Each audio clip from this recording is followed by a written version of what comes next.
So you might be trying to figure out how you can go through and create a sort of like day in review or a month in review or like a year in review on your particular Android phone. Now, doing this is actually a very, very basic process. It really does not take too much time at all.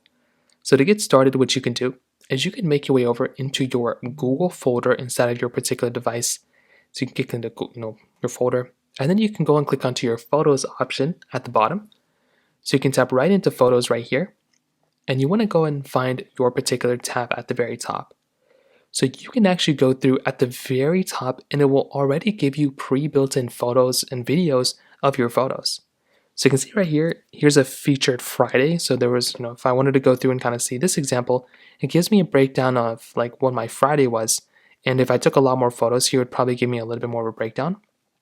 Now what you can also do is you can click on memories at the bottom, and this will also give you like a little bit of a like breakdown of certain times, certain days. You can see travel with friends.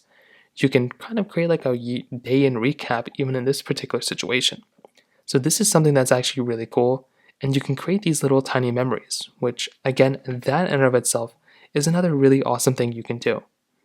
Now, if you want to, on top of that, you can go through and you can kind of like create your own type of movie too. So if you go at the bottom and if you click on your little search bar at the very bottom, and so what we can do is we can actually go ahead and create kind of like a new type of movie if we want to by clicking on the plus button right up here.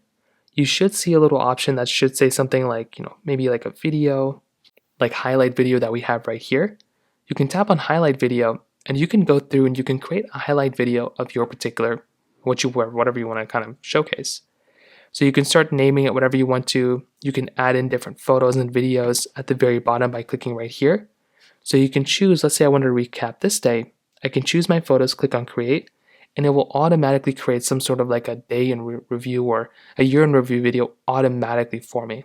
So you can save it out and you can share it whichever way you want to. So that's pretty much how it's done. If you have any other thoughts or questions, please let me know in the comment section below. Hit the like button, that would mean so much, but definitely hit that subscribe button. More importantly than everything else, I love every single one of you guys. Hopefully I'll catch you guys in the next video. Peace out till then.